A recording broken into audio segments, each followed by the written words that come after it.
Neteekayo ekirangiro ng'enoonya anti kaduuka. Bannange nabiwulirako awo yakola ki? Yabba ki? Tulina obuzibu bw'abaana abali ku byeyo. Omwana agenda n'ava wano ng'obulamu bugaanye. N'agenda atetenkanye.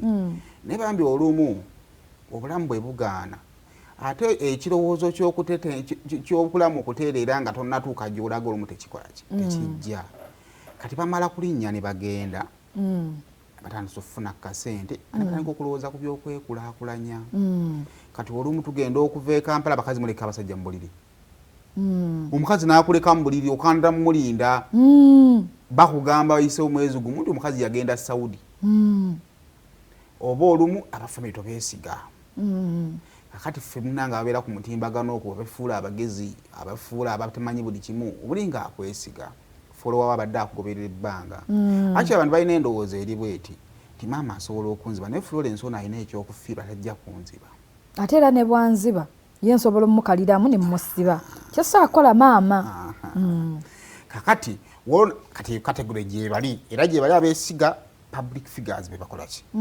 Kati waliwo ffe abagufudde omulimu nga ku mutimbagano okwo tukolerako emirimu simanya nkugulira poloti simanya nkukolera amaduuka yawolera n'omukazi omulala eyakamala okuva eruzira emabega kaawo lwa nsonga y'emu era ye yatunda simanya bakoleranga bibanda by'amanda ng'abeera okwo leero kakati kino ekibanda kyaguni kiwedde kati bakuliyetinga embeera kati naawe ali eri nolaba nga nze embulayo amanda gali g'omukazi gali ludde abannaye lwekyo ajja kunzita. Omanyi n'omwana lwekyo omukozi nnyo Saudi Arabia kati saagala kuzannyira mu ssente ze muteekeyo amanda ge kati gwali ku live n'ogamba n'ateekayo amanda n'akuterawo n'agatunda.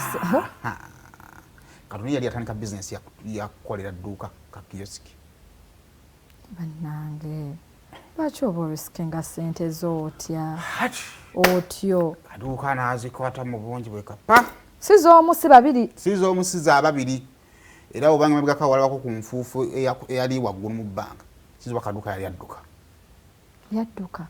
alabikako kiyosiki tewali nemu gyali ataddewo batandikira beyagasse bagasse nadduka waliwo beyatandikira abaliwo webali because akikoze okumala nze kaduuka temulabidde emyaka gibadde ng'esatu ku kitimba okwesatu kukwena nga kyakola since covid ng'ekyo kyakola ng'era abikola lwakuba nze mbadde sina interest yakuntandikira kiyosiki mbadde sibigobereranga. Kati waliwo beyagasse yalina beyagasse sente nga mmeka nakutera obukadde 10 kati lwakwongezebwa ssente obuli bwe buti flow abamu tebaba babbi naye abantu bwe bamanyira ennyo ssente bazikoleramu ensobi. Ti Florence tulina ekibiina gwakwata ssente bw'omanyira okukozesa ssente otandika okukwata ssente zino oziteeka mu bizinensi yo nga bozza teeka mu bizinensi nga bozza n'ozannyisaamu kati ssente zisobola okwegatta omulundi ne zifa n'omaliriza nga kisobola okweyimirira bagiyita njabala ate bw'oteekako njabala oba ofuuse mubbi because akikoledde emyaka 4 ago ge mazima abaddengawo ng'akikola.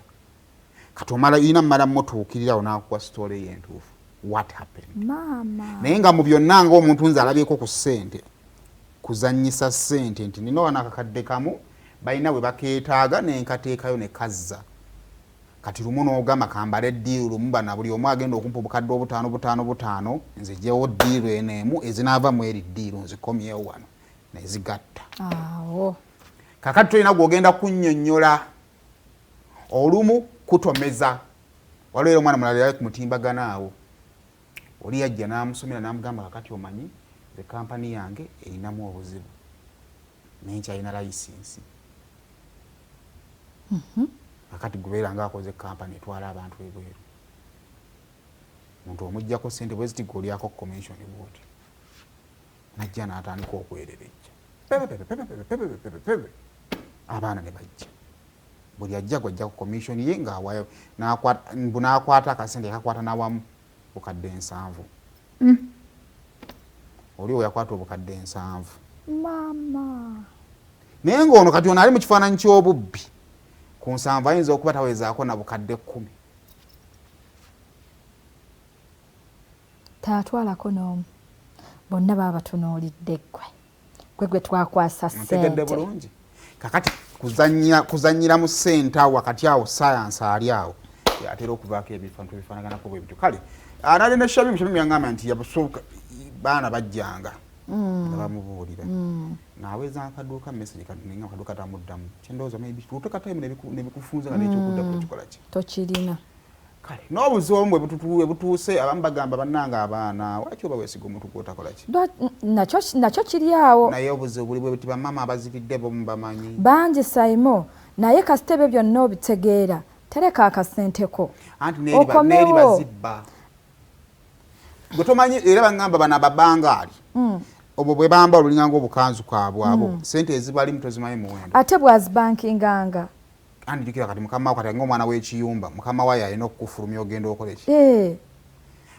zokompesha mimu gye tumaliriza n'eguuli eyo erina ebintu bingi saidi zonna zirina ebizibu byazo nekyekisinga okubeera beta bizinesi nga toliiwo kifu kyo gireke Canada kwa example ono mwana Alan Cruz gwe yakolako nnyo interview yani Brisha Cash kema anaddayo Dubai waliwo ono omwana omulala abeera ku internet avume nnyo yajja n'agula akamotoka nga avuga airport pickup temaze n'addayo yazeeyo naye yamaze n'addayo so kitegeeza nti nno business tuzikola naye tumaliriza tetunnamanya kiki ekituufu kyakukola kyenina kukola nga ngenze ku kyeyo sente zenzije mu kyeyo nina kizikolamu kintu kyekituufu naye tereka akasente k'okusinga okukaweereza ojja kulumwa nnyo nga kabulidde mu mikono egitali gijjo naddala poliisi yaffe yeebweyogerere egisukka mu 10 abantu ab'enjawulo balumiriza kubanga bayita mu bayambi be baawa amaanyi kuba abamu bali bweru kye tuyita powers of attorney okubajamba okuggulawo emisango wano ku mukyalo oyo njabba nyongera okubuuliriza ku nsonga eyo okumanya oba waliyo poliisi endala eziyina emisango egyo naye nga kyenkakasa nti poliisi yaffe yeebweyogerere erina emisango egiwerako egisukka mu 10 ku mukyalo oyo. But also to the people out there, why would you trust someone you don't know with the money and you're not in the country? Really namwe musikiriza okubabba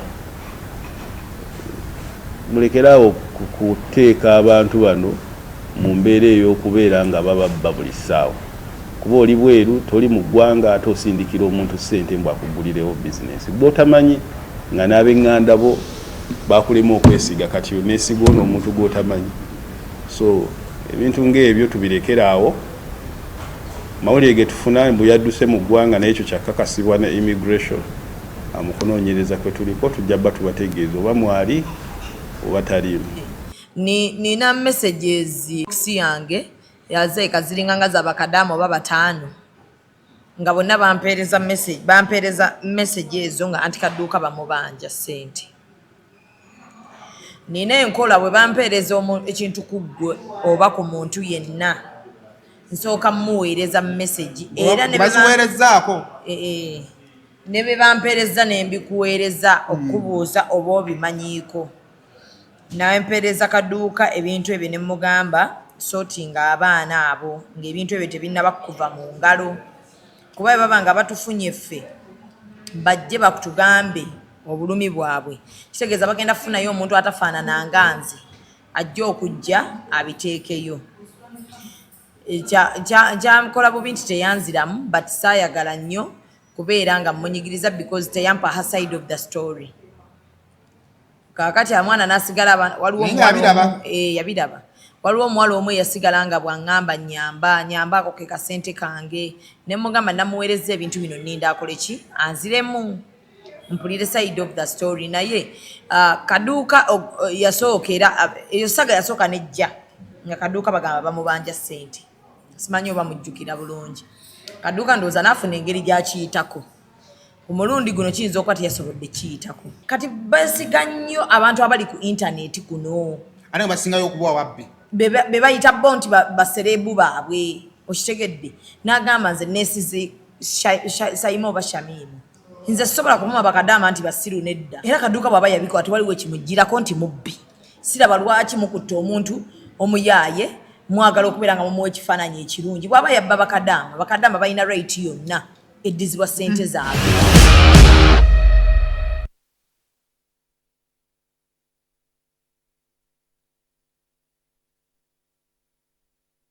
Akasente ko katwa naye sente ezo nnyingi. Sente nnyingi ezo. Nze ndowooza yange eri bweti. Florence ndi mu kukola wano. Nze manyi obulamu bwenkola ki bwe ntambuliramu. Bwe ntandika owulira nga kirabika eky'Ekampala kigaanye. Ekirowoozo ky'okufuluma we kijja. Ndowooza n'ekirowoozo bye ŋŋenda okujja ebweru kye ŋŋenda obikozesa kyandizze mulundi gumu. Nangeri gye ŋŋenda okkiweerezaamu. Ebintu bireme okujja periodically. Nti ndowoozezza ekyokulinnya kiggwe ate mala okutuuka ebweru ndowooze ku ngeri gye ŋŋenda osindikamu ki. Ndabye bagamba bwe bati kankole ekyo. Nina ekirowoozo nti abazadde baffe kituufu basobola okujja ku ssente kubanga teri maama asobola kuleka mwana we aleme genda ku ssomero nga omwana aweereza ki kasente. Naye bwe mba nga twaleka tusibye ku ploti ontegeera ne ŋŋamba owa poloti nti maama agenda kuwanga ssente nga bulinga lumu era owa poloti wezisukka nga lumu ajja kukola ki kuŋŋamba ssente nga tezizze nkubire maama mugambe ssente owa poloti nga ndi buki nga ndi bubi. Kale maama singa aba alidde guno omwezi tajja kulya gwakubiri oba okitegeera kuba ssente zino zirina obuzibu bunti omuntu ali omwezi gumu mu kutya n'ali ogwokubiri mu kugezesa ogwokusatu aba amanyidde kati aba alya buli toyinaamu kyekinga. So nze kyenteesa nti nno bwe tusalawo okulinnya nga tugamba kati bannange obulamu e Kampala bugaanye n'enteetenkanya n'ensalawo biki bye tugenda okukola. Kale atisa abantu beekobaani basatu manye nti bannange abantu basatu banna baatuula wamu ne beekobaana. Naye teri bantu basatu basobola kutuula wansi beekobaani babbe emitwalo 5 nkaaga ze muweereza ziba ssente nki ntono naye ziba nnyingi ku muntu omu gw'oziwa. Endowooza yange kale tugenda mmaliriza fulo tugenda balekera naye nti kaduuka obububbi kyonna kikiri obububbi. Ffe maama twakule waka tugamba buli bw'okozesa ekitali ssente etaliiyo oba buli wooli ekitali kikyo nga tokiweeredde oba buba buki pozi nekino ekirala kiri kimu bw'oba omanyi nti nno toli mulungi mu ssente weesonyisereza abaana b'omutimbagano naye oba tolina budde bannange muleke zo ziveeko si za namutimbagano zokka Saimo ssente y'omuntu gireke ziveeko. Kale tugenda maliriza tugenda balekera ebifaananyi ebyali ewa alien nga bamuta.